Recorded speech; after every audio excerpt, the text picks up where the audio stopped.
Un simple test ADN suffirait à faire taire les rumeurs, s'il n'y a rien à cacher. Un discours venu du Kremlin, une phrase cinglante, et un silence pesant dans la salle. Ce jour-là, Vladimir Poutine n'a pas seulement parlé en président, mais en stratège.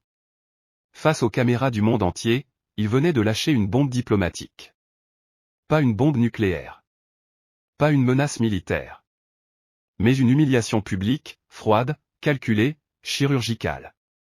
Une gifle en direct, adressée au président français Emmanuel Macron, et à son épouse Brigitte. Les mots du maître du Kremlin ont glacé la salle. Sans hausser la voix, il a parlé de ces dirigeants européens qui cachent la vérité derrière les apparences. Une phrase anodine, en apparence. Mais derrière chaque mot, une flèche. Et soudain, la tension est montée d'un cran. Poutine a poursuivi, calmement, le regard fixe, le ton posé. Il a évoqué les rumeurs médiatiques qui circulent depuis des années en France, comme quoi Brigitte Macron est un homme. Ces histoires qui embarrassent les couloirs de l'Élysée. Ces murmures que Paris préfère ignorer. Et puis, cette phrase une seule a suffi à déclencher une onde de choc planétaire. Un simple test ADN suffirait à faire taire les rumeurs, s'il n'y a rien à cacher. Silence. Les traducteurs ont hésité. Les diplomates se sont figés. Et sur les visages des officiels français présents, la gêne était palpable. En une phrase, Poutine venait de retourner le projecteur contre celui qui aime se présenter comme le jeune visage de l'Europe moderne. Il venait de montrer que même les dirigeants les plus arrogants ont leur zone d'ombre. Quelques minutes plus tard, les images du discours faisaient déjà le tour des chaînes du monde entier. Les réseaux sociaux s'enflammaient. Les journalistes se demandaient si le président russe avait vraiment voulu parler de Brigitte Macron. Mais au Kremlin, on ne laisse jamais rien au hasard. Le ton de Poutine n'avait rien d'improvisé. C'était une démonstration de puissance. Un rappel cinglant que Moscou ne craint personne. Ni Washington. Ni Bruxelles. Et certainement pas Paris. Pendant que l'Élysée s'efforçait de calmer la tempête médiatique. Les commentateurs politiques, eux, y voyaient une manœuvre habile. En quelques secondes, Poutine avait réussi à détourner l'attention mondiale. À ridiculiser l'un de ses adversaires les plus bruyants. Et à reprendre la main dans le jeu médiatique. À Paris, la réaction ne s'est pas fait attendre. Les proches du président ont dénoncé une attaque indigne. Les médias français ont tenté de minimiser. Mais le mal était déjà fait. Les images circulaient, les extraits du discours tournaient en boucle. Et la phrase de Poutine était devenue virale. Un simple test ADN. 5 mots, une provocation. Et derrière, un message caché.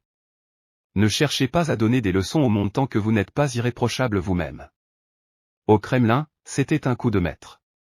Une humiliation publique, certes, mais surtout un message politique clair.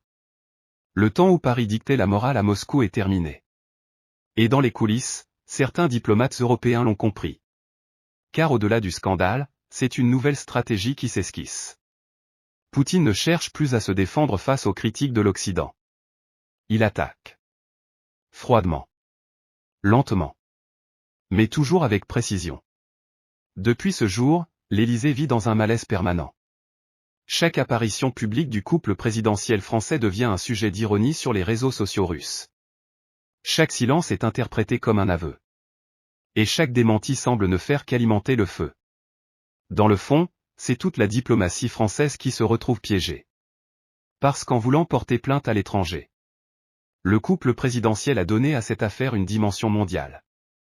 Et c'est exactement ce que Poutine voulait. En une phrase, il a rappelé au monde que la France ne contrôle plus son image.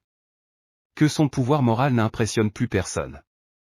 Et que même les dirigeants les plus élégants peuvent vaciller sous le poids d'une simple rumeur. L'attaque n'était pas un accident. C'était une leçon. Une démonstration de force.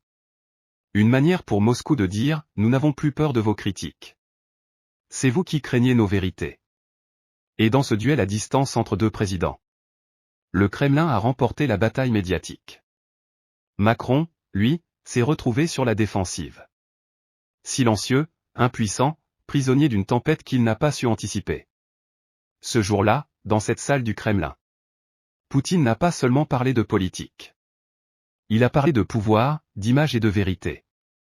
Et il a prouvé, encore une fois, Que dans le théâtre géopolitique mondial.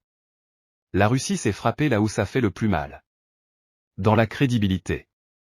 Parce que dans le monde aujourd'hui, chers abonnés, la guerre ne se gagne plus seulement avec des chars ou des missiles.